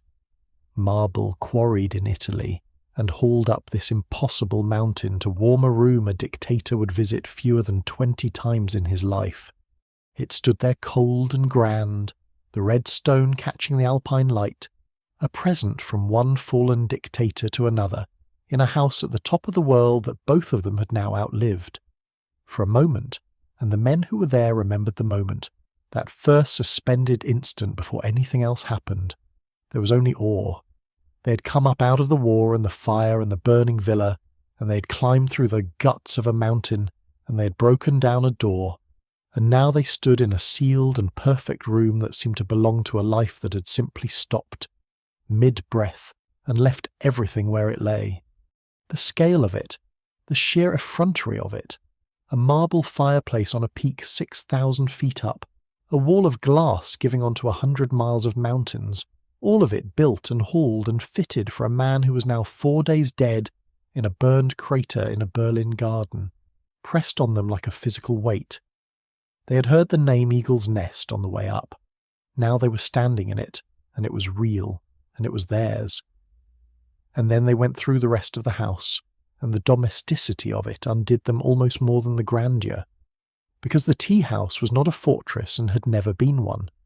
It was a house meant for entertaining, for tea and conversation, and the impressing of guests, and it had been left ready to entertain. In the kitchen they found facilities that were, by the standards of 1945, state-of-the-art.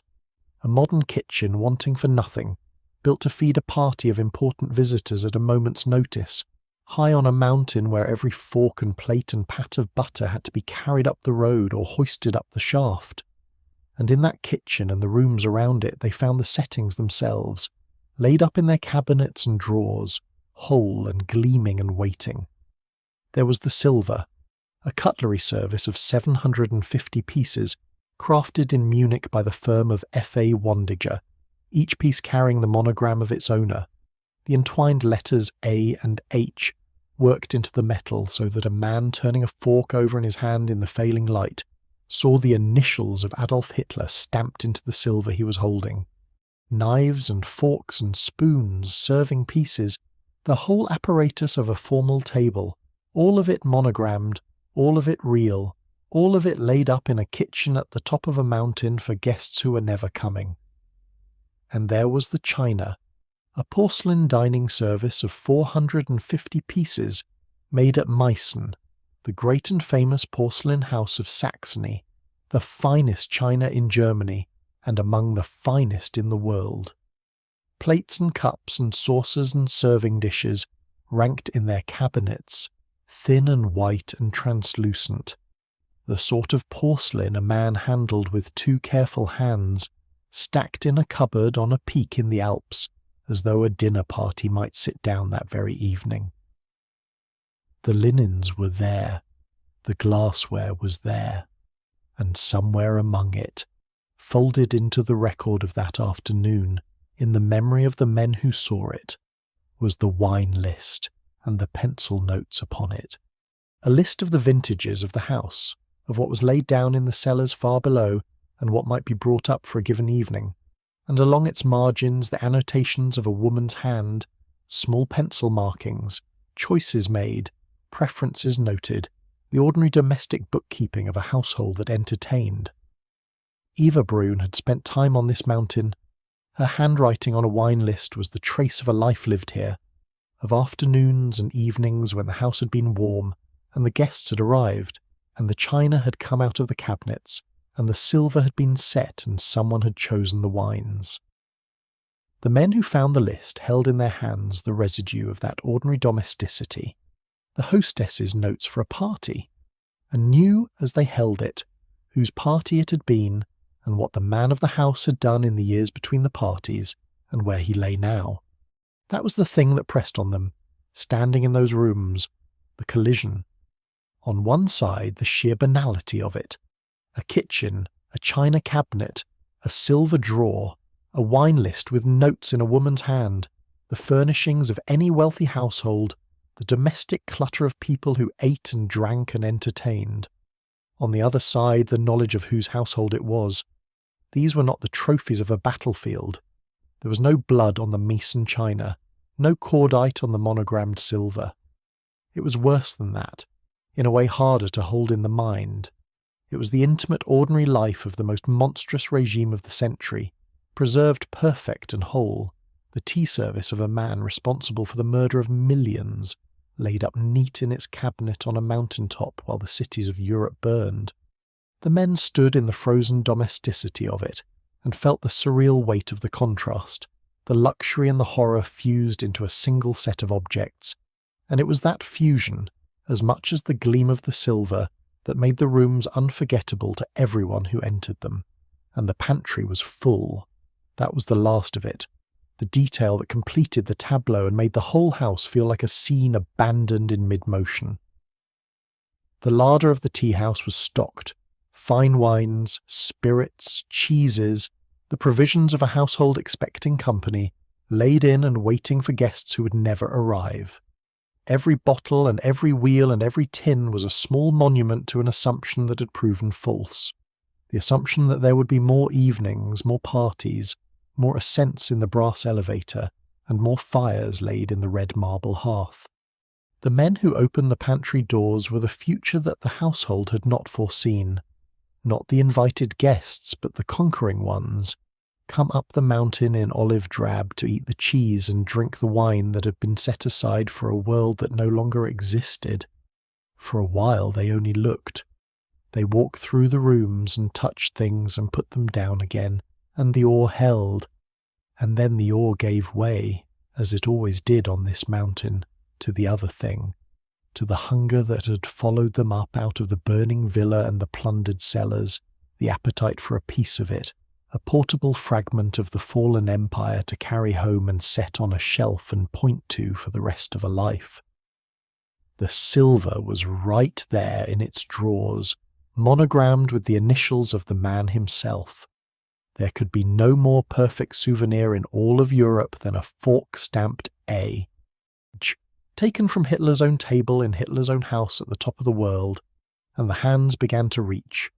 They came out with cameras first, some of them, because the strangeness of the place demanded a record, and men who had never owned a camera found one or borrowed one and posed in the great round room with the Alps behind them in the windows, grinning in front of the red marble fireplace, standing where the master of Europe had stood, capturing the impossible fact of their own presence there. The photographs would outlive most of the objects, but the cameras were not the only things at work. The same hands that framed the shots slid open the silver drawers, and the monogrammed pieces began to disappear into pockets and packs in the linings of jackets. A fork here, a spoon there, a serving piece slipped away, the 750-piece service beginning, quietly and then not so quietly, to come apart. The Meissen china followed, cups and small plates lifted from the cabinets by men who wrapped them in their spare shirts and prayed the porcelain would survive the trip home, and where the objects could not be lifted whole, some men simply took a piece of what they could, and their eyes fell inevitably on the fireplace. Because the red marble was the grandest thing in the house, and could not be pocketed, and so it suffered a different fate. Men took out their knives and their bayonets and set to work on Mussolini's gift, chipping at the polished Italian stone, breaking off fragments to carry away, hacking souvenirs out of the marble slab itself. The fireplace that had survived the bombing hole would not survive the liberation hole. It would carry the marks of the souvenir hunters for as long as it stood, gouged and chipped where GIS had worked at it with hand tools, and no sign posted later.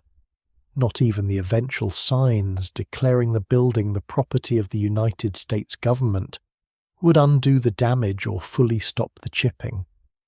Men left their names, too, scratched and penciled into the woodwork and the furniture, marking the dictator's private eyrie the way soldiers have always marked the places they have conquered, the graffiti of the victors laid over the grain of Bormann's fine carpentry, and the officers who had climbed the mountain with them, the lieutenants and captains who had already fought the losing battle for discipline in the ruins below, saw it beginning again and understood at once that it would be worse here.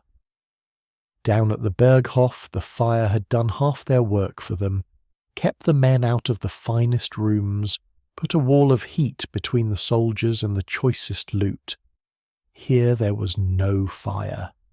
Here the house stood open and whole and full, the doors forced, the cabinets unlatched, the silver and the china and the wine all within reach of any man who wanted them, and every man wanted them. An officer could stand in the doorway of that round room and order the men to leave the silver alone, and he could watch the order dissolve in the air before it reached them, watch the hands keep reaching, watch the drawers keep emptying, and know that he had lost. There were too few officers and too many men, and too great a prize and too little left of the ordinary machinery of authority at the end of a war that was, for all practical purposes, already won. The rules that governed an army in the field had thinned to nothing on this mountain top, the way the air itself had thinned, and in that thin air the discipline that had carried the 7th Infantry from North Africa to the Alps came apart in the space of an afternoon. Some of the officers gave up and joined in quietly, pocketing a piece of the silver themselves. Some kept trying, moving through the rooms, barking orders, threatening consequences that both they and the men knew would never come. And a few of them stood back and simply watched, appalled, as the finest and strangest prize of the entire war, the sealed and perfect house at the summit of the Nazi world, found miraculously whole, was stripped and chipped and scattered into the pockets of the men who had taken it, within days, within hours, faster than anyone above them could have imagined. Word of what was happening on the mountain would climb the chain of command in the days to come. Generals would hear of it. Orders would eventually be given, guards eventually posted, the house eventually declared off limits and government property. But all of that would come too late, days too late, after the drawers were empty and the cabinets bare and the marble scarred. On this first afternoon and this first night, with the light going gold and then grey over the ranges to the west, and the great windows filling with the blue of alpine dusk, there was no one on the summit who could stop it. Only the men themselves, alone at the top of the fallen world with the silver in their hands. Consider the silver itself, and what it was to hold a piece of it. The Wandiger service had been made to a standard few soldiers had ever encountered in their lives, heavy in the hand, cool to the touch, each spoon and fork and serving piece stamped small and neat, with the initials A.H., a monogram no man on that mountain needed explained to him. To pick up one of those pieces was to close a hand around the private life of the most hunted name in the world. That was the whole appeal of it, and the whole strangeness. These were not the mass-issue trophies of a beaten army, not the helmets and bayonets and belt buckles that had passed from German hands to American ones by the thousands across the length of the war. These were the intimate furnishings of the enemy's inner sanctum, the objects from which he and the woman he had married the day before his death had been meant to eat and drink, and every man who lifted one understood that he was holding something no amount of money and no other war could ever again put into an ordinary soldier's hand. So the hands kept reaching. They took what they could carry and then they took more. A fork here, a spoon there, at first, the pieces that slid easiest into a pocket, that a man could palm and pat down and forget until he was back among his fellows and could draw it out to show. Then the taking grew bolder, as it became plain that no punishment was coming, that the officers had lost the room, that the only limit left was the size of a man's pack and the strength of his back. Whole handfuls of the flatware went into musette bags, plates from the Meissen service, the red dragon pattern, the thin painted line of the dragon curling around each rim in imperial crimson, were wrapped in shirts and socks and bedrolls and stacked with the care of men who had grown up watching their mothers pack for a move. The plates were the harder prize because porcelain breaks in a soldier's life is not gentle on the things he carries, but a man who could get a plate down the mountain hole had a trophy beyond price, and so they were wrapped and cushioned and cradled, carried out under arms that had carried rifles and wounded men, treated on the descent with a tenderness those same arms had rarely been able to afford the living. Smaller things went too, the odd and personal things that would surface later in the collections of men who had been there. A silver lemon press, made for the pressing of a single lemon over a single glass, the kind of implement that spoke of a household with servants and time and a taste for small perfections, that went into someone's pocket. Bronze coat hooks were worked loose from the walls and taken, the hardware of the house itself pried out and pocketed as though a man might hang his coat at home on a hook that had once held Bormann's overcoat, and feel the whole weight of the war settle into the ordinary act. Glasses went, the stemware from the cabinets, wrapped as carefully as the plates, and the paper went, the wine list with its columns of vintages and, running down the margins in a woman's soft pencil, the annotations that soldiers already understood to be Eva Braun's own hand. Even in the chaos there were men who grasped what that scrap of paper was, not silver, not porcelain, worth nothing at any auction of metals, and yet a thing more intimate than any of it, the private handwriting of the dictator's mistress caught in the small domestic act of choosing what to serve. It was folded and pocketed like a letter from home. The men who did this were not, in the main, criminals, and they did not think of themselves as thieves. They were the survivors of the longest fighting road any American formation had walked in that war. The 7th Infantry had come up out of North Africa and through Sicily, had bled on the beaches and in the hills of Italy, had held the line at Anzio and clawed north through the Vosges in the winter, and had lost, over those years, more men than most of the living cared to count. They had earned in their own reckoning a right to whatever this house contained, and the reckoning was not entirely wrong.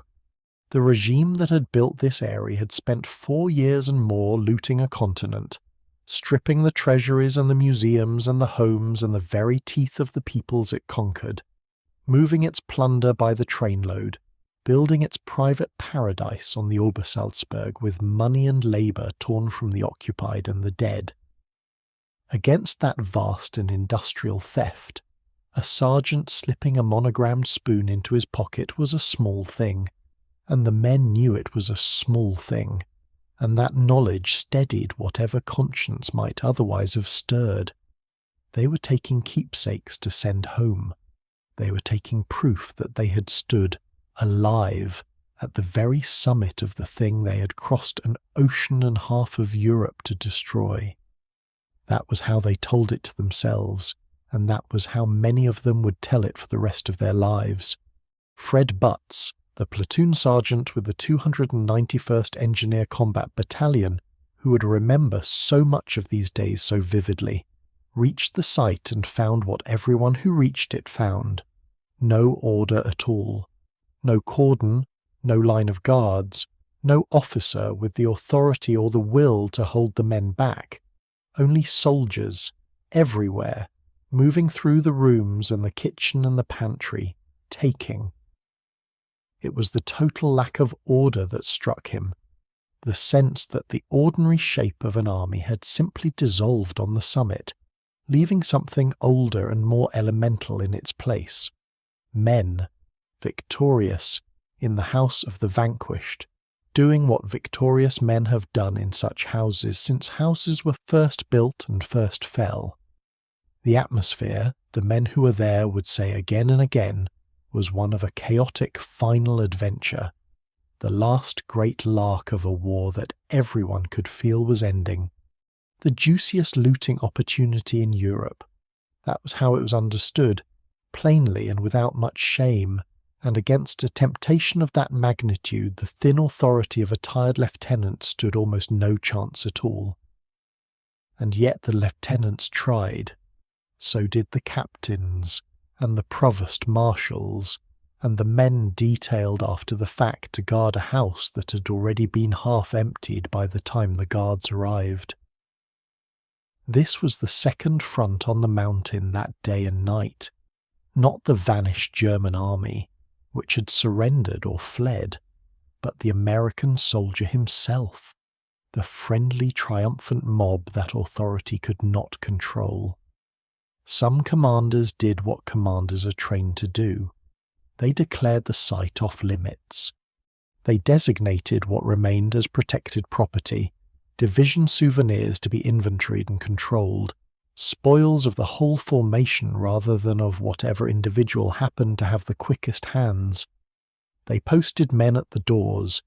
They gave orders in the loud, flat voice of command, and for a moment here and there the orders held.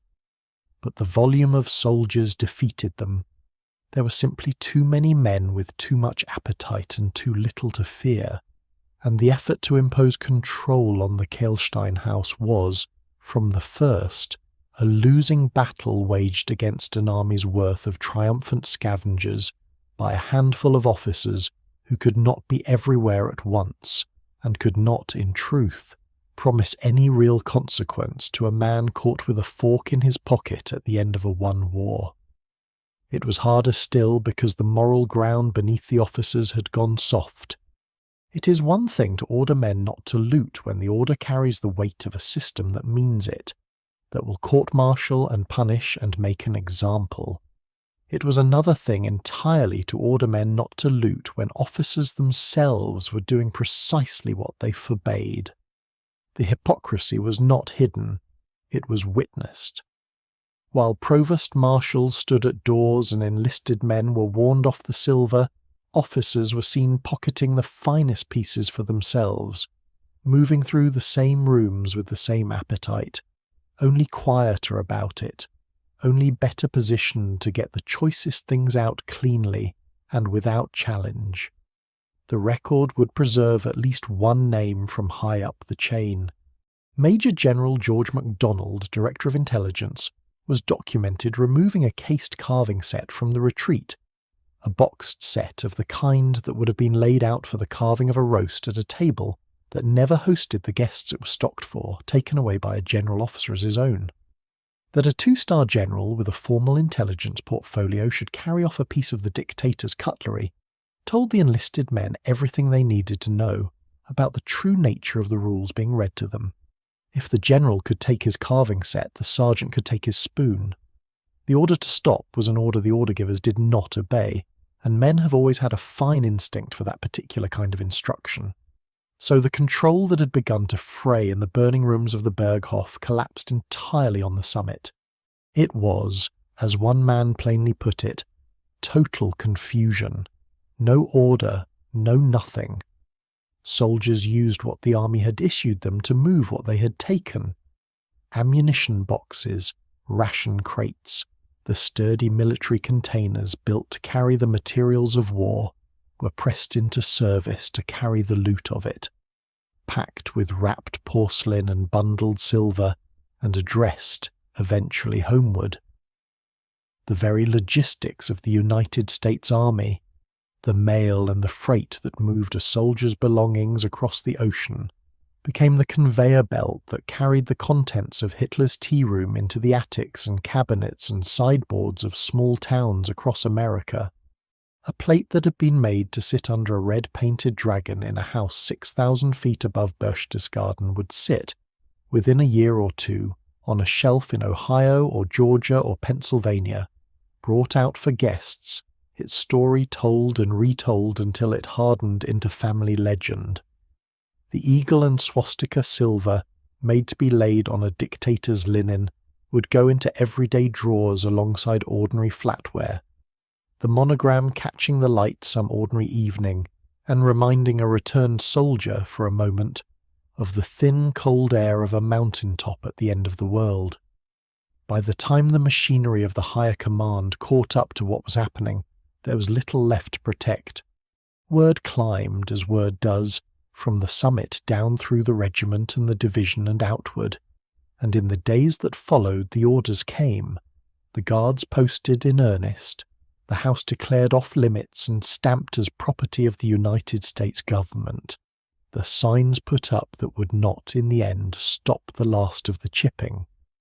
But the cabinets were bare by then, and the drawers were empty, and the wine list was gone, and the plates were wrapped in bedrolls a dozen miles down the valley. This system had reasserted itself over a house that had already given up its treasure. What the guards protected in the end was mostly the building itself, and the great fixed things that could not be pocketed. The wall of glass, the red Italian marble of Mussolini's fireplace with its fresh scars, the round room emptied of everything a man could carry. The Kehlstein house would spend the coming years as an Allied military command post, held and used by the occupying forces, its dramatic setting turned to sober administrative purpose until the year 1960, when it was at last returned to the state of Bavaria. The larger reckoning came fast on the heels of that first night. On the 8th of May, 4 days after the men broke into the tea room, the war in Europe ended. Germany's unconditional surrender took effect and the guns fell silent across the continent, and the mountain top that had been the last exotic prize of the fighting became, overnight, a piece of the aftermath. One strange building in a shattered land, garrisoned and gawked at and slowly folded into the long unglamorous business of occupation. The men who had stood in the tea room with silver in their pockets on the 4th of May stood, on the 8th, in a Europe at peace, and the trophies they carried changed their meaning in that moment. They were no longer spoils taken in the heat of a war still being fought. They were relics of a war that was over, souvenirs of a thing that had ended, and the men would carry them home into a world that was already beginning to try to make sense of what had happened. The Obersalzberg itself did not survive the peace. The complex below the Kehlstein house, the wreckage of the Berghof, the ruins of the residences and the guardhouses and the bunkers, all that remained of the Nazi second capital after the RAF and the SS and the looters had done their work, became, in the years after the war, a problem the authorities did not want. It drew the wrong kind of attention. It threatened to become a shrine, a place of pilgrimage for those who mourned the fallen regime rather than celebrated its fall. In 1952, the Bavarian state government ordered the destruction of the ruins that were not occupied by the United States Armed Forces, and the intent was explicit: to deter misguided interest, to remove the potential pilgrimage sites, to erase from the mountain the physical remains that might otherwise become objects of reverence. The remnants of Hitler's Berghof came down under that order, demolished and cleared, the ground eventually planted over and let go to grass and forest, until a visitor standing on the slope where the great house had stood would find little to mark that anything at all had been there. The Kehlstein house alone was spared, and it was spared by argument rather than accident. Commissioner Theodor Jacob made the case that the building at the summit need not share the fate of the ruins below, that it could be saved by turning it to ordinary use, by running a tourist bus service up the switchback road that had cost lives to build, and establishing a facility that would support a non-profit community body. The argument prevailed. Where the Berghof was erased precisely because of what it had been, the eagle's nest was preserved by being made into something else entirely. Not a shrine, but a destination. Not a monument to the dictator who had barely used it, but a restaurant and a beer garden, and a viewpoint for anyone with the fare to ride the bus and the brass elevator to the top. Today it opens with the season, its tables set for tourists, its great windows filled with the same alpine view that filled them on the night the soldiers came. And Mussolini's fireplace is still there. The red Italian marble that survived the Lancasters and the SS torches, and the hand tools of the souvenir hunters, standing yet in the round reception room, scarred where the chipping went deepest, a gift from one fallen dictator to another, outliving them both by generations and warming. Now the backs of strangers who come to look out at the mountains and know only vaguely what the room around them once was. The pieces that walked off the summit scattered into the long quiet of ordinary life, and they have never entirely stopped resurfacing. They turn up the way such things turn up, in attics, when a house is cleared after a death, and the grandchildren find a bundle of monogrammed silver wrapped in newspaper, or a red dragon plate in a box, and do not at first understand what they are looking at. They appear at auction, offered by dealers and estates, catalogued with the small clinical descriptions that the trade uses for objects with a difficult history. Silver, marked, provenance the Berchtesgaden retreat, taken as a war souvenir in May 1945. They find their way into museums and private collections, the lemon press and the coat hooks and the flatware, each carrying the same essential story, that a man had been there at the top on the day the top fell and had taken this small thing away. And now and then the harder questions catch up with them, the questions of ownership and of right that the officers on the mountain could not answer, and that the peace did not settle.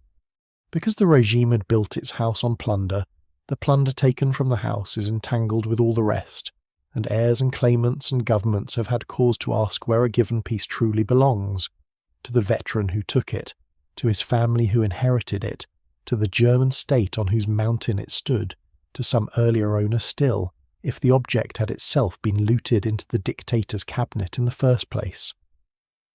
The war booty of the eagle's nest carries the same unresolved weight as all the war booty of that conflict, and no single answer covers all of it. The men themselves grew old with their trophies, and many of them, at the end of their lives, turned the objects over in their hands and turned the question over in their minds. Some kept the silver to the last and passed it down with pride, the story polished by decades of telling. Some grew uneasy with it as the years went by, and the full shape of what the regime had done became clearer and heavier in the public reckoning, and a few gave their pieces back to museums, to the German authorities, to institutions that could hold them with the proper gravity, no longer comfortable owning a fork from that particular table. In their late-life reflections, the veterans returned again and again to the same truths they had felt at the moment of the taking. They had earned it, they said, by the long road and the dead friends. It had been the chance of a lifetime, and no man could have resisted it. It had been chaos, total confusion, no order, no nothing, and in that chaos each man had simply done what the man beside him was doing, and underneath all of it lay the plainest justification of all, the one that never quite lost its force, that whatever they had taken from that house, they had taken from men who had taken infinitely more from everyone. That, in the end, is the meaning that clings to the untouched table the soldiers found waiting on the summit.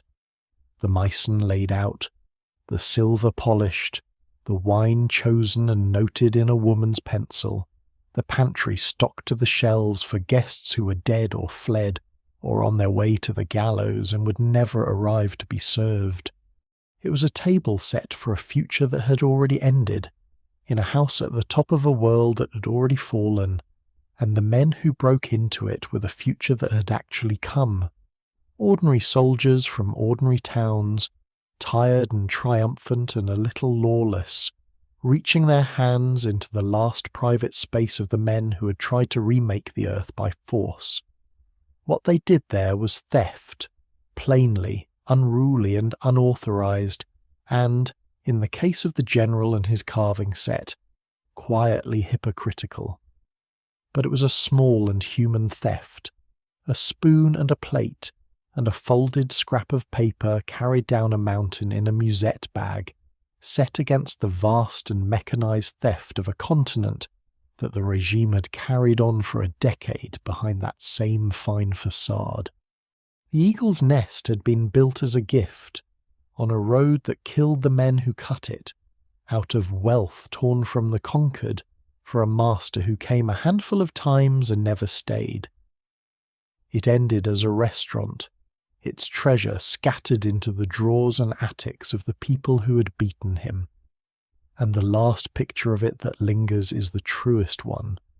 The great glass windows full of alpine blue, the empty cabinets, the scarred marble, and the men going down the switchbacks in the dark with the silver of a dead empire warm in their pockets, carrying home the small proof that they, and not the men who set that table, had been the ones still standing at the top.